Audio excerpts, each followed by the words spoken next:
गीता है। लीजिए दूसरे अध्याय का 30वां श्लोक। देहि नित्यम अध्ययम देहे सर्वस्य भारत तस्मात् सर्वाणि भूतानि न त्वं शोचितुमर्हसि। हे भरतवंशी, शरीर के रहने वाले देही का कभी भी वध नहीं किया जा सकता, अतः तुम्हें किसी भी जीव के लिए शोक करने की आवश्यकता नहीं है। तात्पर्य शील प्रभुपाद के द्वारा। शील प्रभुपाद की जय। अब भगवान अविकारी आत्मा विषयक अपना उपदेश समाप्त कर रहे हैं। तो जैसा कि कल हमने आपको बताया था कि 30वां श्लोक, यहाँ पर 30वें श्लोक में भगवान जो है आत्मज्ञान जो दे रहे थे उसको यहाँ पर विराम लगाएंगे और अर्जुन को अब अन्य विषयों पर समझाना शुरू करेंगे। तो ये अंतिम श्लोक आत्मज्ञान का भगवान यहाँ पर जो डिटेल दे रहे थे आत्मा की, उसका यहाँ पर इस विषय को विराम कर रहे हैं। अमर आत्मा का अनेक प्रकार से वर्णन करते हुए भगवान कृष्ण ने आत्मा को अमर तथा शरीर को नाशवान सिद्ध किया है। अतः क्षत्रिय होने के नाते अर्जुन को इस भय से कि युद्ध में उसके पितामह भीष्म तथा गुरु द्रोण मारे जाएंगे, अपने कर्तव्य से विमुख नहीं होना चाहिए। कृष्ण को प्रमाण मानकर भौतिक देह से भिन्न आत्मा का पृथक अस्तित्व स्वीकार करना ही होगा। यह नहीं कि आत्मा जैसी कोई वस्तु नहीं है या कि जीवन के लक्षण रसायनों की अंतः क्रिया के फलस्वरूप एक विशेष अवस्था में प्रकट होते हैं। यद्यपि आत्मा अमर है, किंतु इससे हिंसा को प्रोत्साहित नहीं किया जाता। फिर भी युद्ध के समय हिंसा का निर्देश नहीं किया जाता, क्योंकि तब इसकी आवश्यकता रहती है। ऐसी आवश्यकता को भगवान की आज्ञा के आधार पर उचित ठहराया जा सकता है, स्वेच्छा से नहीं। तो यहाँ पर प्रभुपाद जी जो हैं बता रहे हैं कि भगवान ने सिद्ध कर दिया अर्जुन को संदेश देते हुए इस 30वें श्लोक में कि आत्मा जो है अजर और अविनाशी है, उसका अंत होने वाला नहीं है, परंतु ये जो शरीर है ये शरीर नाशवान है। और फिर इस बात को भी यहाँ पर सत्यापित कर रहे हैं प्रभुपाद जी। कंक्लूड करते हुए तात्पर्य में कह रहे हैं कि इसका मतलब ये नहीं कि कोई ये सोचे कि आत्मा तो मरती ही नहीं, शरीर नाशवान है, बस हिंसा की जाए। नहीं, प्रभुपाद जी कह रहे हैं भगवत गीता जो है वो हिंसा को प्रोत्साहित नहीं करती, लेकिन कभी कभी जब हिंसा आवश्यक है तो अथॉरिटी के द्वारा आदेश दिए जाने पर हिंसा आवश्यक हो जाती है। अभी हमने देखा पाकिस्तान और भारत का युद्ध हुआ, देश की जो अथॉरिटी है, top most authority defence system है, उसने सैनिकों को आदेश दिया जाओ बॉर्डर पर पाकिस्तान की सरहदों में घुसो और हमला करो। ब्रह्मोस मिसाइल चले, सब कुछ हुआ। तो हिंसा की गई, किस लिए? वो हिंसा किस लिए की गई? ताकि शांति को स्थापित किया जा सके, आतंकवाद को रोका जा सके। तो उसी प्रकार भगवान यहाँ पर अर्जुन को भी आदेश दे रहे हैं कि अर्जुन, ये जो आतंकवाद ये धृतराष्ट्र के पुत्रों ने यहाँ किया हुआ है, तुम्हें उसको शांत करना है और उसके लिए आवश्यक है थोड़ी हिंसा करना। ये आवश्यक है तुम्हारे लिए कि तुम अपने धर्म का पालन करो अर्जुन। तो भगवान आत्मा का और शरीर का पूरा पूरा ज्ञान बहुत डिटेल में अर्जुन को पिछले कुछ श्लोकों से दे रहे थे, ताकि अर्जुन को क्लैरिटी हो सके कि क्या होना है। मैं यदि इनका वध करता हूँ तो उसका परिणाम क्या होगा, क्या मैं इनका वध करता हूँ कि नहीं करता हूँ। तो एक प्रकार से हम कह सकते हैं आत्मा के ज्ञान के विषय में ये कॉन्क्लूडिंग श्लोक है। यहाँ आत्मा के तत्व के विषय में बताकर भगवान यहाँ अपने इस चर्चा को विराम दे रहे हैं। बता रहे हैं भगवान यहाँ पर कि आत्मा कैसी है? अमर है, उसे मारा नहीं जा सकता। शरीर नश्वर है बिल्कुल पूरी तरह से। भीष्म और द्रोणाचार्य जो है अर्जुन, ये अधर्म के पक्ष में खड़े हैं, और चूंकि ये अधर्म के पक्ष में खड़े हैं और ये धर्म युद्ध है, ये निश्चित है कि धर्म की यहाँ विजय होगी। तो जो कोई भी व्यक्ति अधर्म के पक्ष में खड़ा होगा उसका वध होना तय है, निश्चित है। तुम्हें द्रोण और भीष्म का और अन्य जितने भी सैनिक हैं उनका वध करना ही होगा, यही इस समय तुम्हारा कर्तव्य है। ये जो शरीर हैं जो तुम देख रहे हो इन सैनिकों के, शत्रु पक्ष में खड़े हुए एक एक योद्धा का जो शरीर तुम अपनी आंखों से देख पा रहे हो अर्जुन, ये सब तो एक दिन खत्म होने ही वाले हैं, भले ही तुम इनको मारो या नहीं मारो।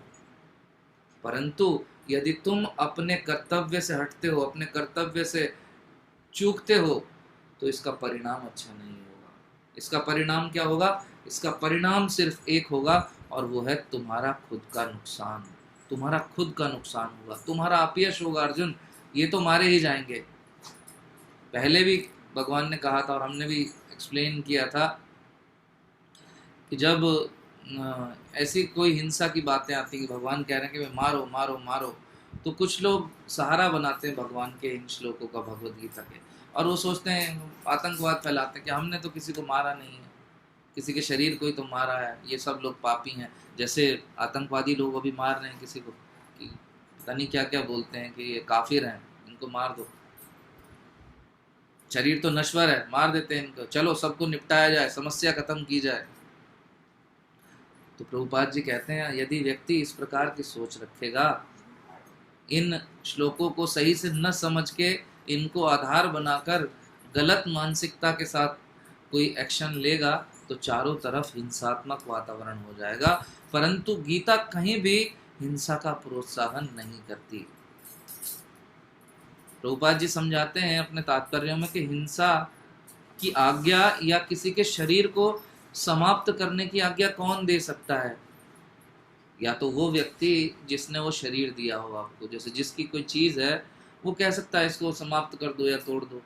तो ये शरीर हमें भगवान ने प्रदान किया है, यदि भगवान आदेश करें तो किसी के शरीर को समाप्त किया जा सकता है। जैसे भगवान अर्जुन को साक्षात आदेश दे रहे हैं, कुरुक्षेत्र के युद्ध स्थल में भगवान अर्जुन को निर्देश दे रहे हैं कि इन सबको मारो, तो वो आदेश दे सकते हैं, ही इज अथॉरिटी। लेकिन हमारे केस में या किसी अन्य व्यक्ति के केस में आज की डेट में ऐसा होने वाला नहीं है कि भगवान आके आदेश दें कि इसको मारो। या फिर आप देखते हैं हमारा जो जुडिशरी सिस्टम है, न्यायालय के जज हैं, वो भी एक अथॉरिटी हैं, भगवान की जैसी महान बड़ी अथॉरिटी तो नहीं, लेकिन देश के लिए तो, अथवा सुप्रीम कोर्ट के जो जजेस हैं वो कुछ भी कर सकते हैं, वो गलत को भी सही, गलत केसेस को भी जितवा सकते हैं, वो गलत चीज़ को भी साबित कर सकते हैं कि हाँ ये तथ्यों के आधार पर ये सत्य है, वो सत्य हो जाता है। तो ऐसे ही यदि कोई व्यक्ति कुछ गलत कार्य करता है तो उसके शरीर को खत्म करने का आदेश भी न्यायालय का जज दे सकता है, अधर्मी को सजा दे सकता है। और यदि उसके आदेश का पालन, वो किसी को, जल्लाद को कहता है कि लिख दी सजा, इसको to be hang till death, इसको फांसी की सजा देनी है इस अपराधी को, और जो जल्लाद है वो कहे नहीं नहीं मैं वध नहीं करूंगा इसका, ये तो हिंसा हो जाएगी। पालन न करने पर क्या होगा? तो जो प्रणाली के सदस्य हैं उनकी नौकरी जा सकती है, उनका अपयश हो सकता है। तो वही अर्जुन की स्थिति है, अथॉरिटी आदेश दे रही है लेकिन अर्जुन पालन नहीं कर रहा। तो ऐसे ही न्यायालय का जज जब आदेश दे कि इसको मारना है, इसको फांसी की सज़ा देनी है, लेकिन जो जल्लाद है या जो भी उस सिस्टम में इस कार्य को करते हैं लोग, जिनको ये जिम्मेदारी दी गई है, वो मना करें, तो फिर वो क्या है, वो नौकरी पर टिके नहीं रहेंगे, उनकी नौकरी जा सकती है। वैसे अर्जुन क्या है, एक क्षत्रिय है, एक महान योद्धा है। तो यदि अर्जुन भगवान के बताए निर्देश का पालन नहीं करता तो वास्तव में क्या है, अर्जुन अपने क्षत्रिय के पद से गिर जाएगा, उसका अपयश ही होगा। आगे भगवान बताते हैं कि जो देही आत्मा है, देही मानी देह के अंदर जो आत्माएं रह रही है, वो कैसी है, अमर है, जिसे अपने कर्मों के आधार पर ये शरीर प्राप्त हुआ है। ना हम किसी को सुख दे सकते हैं ना दुख दे सकते हैं। देखिए शरीर कैसा है, क्या हमारी मर्जी से हमें मिला है? अब हम में से इस क्लास में बहुत सारे पुरुष बैठे हैं, बहुत सारी स्त्रियां बैठी हैं, माताएं, तो क्या हमने अपनी चॉइस से चूज किया था कि नहीं नहीं मुझे पुरुष बनना है, या माताओं ने चूज किया था मुझे स्त्री का शरीर चाहिए? नहीं। या हमारे जीवन में जो भी सुख दुख आते हैं, सुख की तो खैर बात नहीं करते, सुख तो हम लोग कहते हैं हमारे एफर्ट से आए, दुख जो आ जाते हैं तो क्या हम कहीं मांगने जा रहे हैं? कहीं दुख नहीं, हमें मिल रहे हैं ना। तो उसका आधार क्या, हमने चर्चा की थी, उसका आधार भी हमारे कर्म है। जिस तरह हमारे शरीर का चयन जो प्रकृति करती है, जो शरीर हमें दिया जाता है उसका आधार कर्म है, उसी तरह हमारे जीवन में होने वाली घटनाओं का आधार भी कर्म है। न हम, प्रभुपाद जी बताते हैं तात्पर्य में कि कोई व्यक्ति किसी को दुख नहीं दे सकता, लेकिन उसके जो कर्म हैं, जो पूर्व के कर्म हैं, उस कर्मों का भुगतान उस व्यक्ति को करना पड़ता है। इस कारण कहीं ना कहीं किसी न किसी माध्यम से उस व्यक्ति तक वो दुख पहुंच ही जाता है, ऐसे ही सुख भी पहुंच जाता है। एक बड़ा सुंदर उदाहरण इस विषय में है, इस बात को समझने के लिए। एक डॉक्टर है, एक अस्पताल में आते हैं, जैसे डॉक्टर आपने देखा है अलग अलग टेबल्स लगी होती हैं, अलग अलग मरीज लेटे रहते हैं उसमें। अब डॉक्टर किसी को देख रहा है, किसी का इलाज करने के लिए आया, और एक मरीज को देखा डॉक्टर ने, और उसको उस पर्चा बनाता है डॉक्टर, कुछ लिखता है, लिख दिया कुछ, अगले मरीज के पास गया, उससे पूछा क्या हाल चाल है, उसकी नब्ज देखी, उसका माथा वाथा चेक किया, उससे पूरी परिस्थितियाँ ली, फिर पेपर के ऊपर कुछ लिखता है। फिर आपने देखा होगा कि वो पेपर्स किसको हैंड ओवर हो जाते हैं, जो भी वार्ड बॉय होते हैं, जो नर्स होती हैं, जो उनका देखभाल करती हैं, उनको दे दिया जाता है। फिर उसके आधार पर जो भी ट्रीटमेंट डॉक्टर लिखता है, उसके आधार पर उनको दवाई दी जाती है। तो पहले मरीज को नर्स आई, उसने कुछ टैबलेट खाने के लिए दी, एक इंजेक्शन निकाला और उसको लगा दिया। वो चिल्ला रहा है, दर्द हो रहा है, उसको डर भी गया वो इंजेक्शन देख के, प्राय सभी को डर लगता है इंजेक्शन से। तो इंजेक्शन लग गया, ठीक है, हो गया काम। अब वो नर्स अगले मरीज के पास जाती है, उसका पर्चा पढ़ती है, ओहो, तुरंत एक लड़के को भेजते, जाओ फटाफट लेके आओ। उसके लिए कुछ फ्रूट्स आते हैं और नारियल पानी आता है, वो नारियल पानी पी रहा है आराम से। तो पहला वाला जिसको इंजेक्शन लगे वो कह रहा है अरे भाई ये क्या, मुझे तो इंजेक्शन लगा दिया, ये कड़वी दवाइयाँ खिला दी, इसको फ्रूट और नारियल पानी पिला रहा है, वही लिखने वाला डॉक्टर है।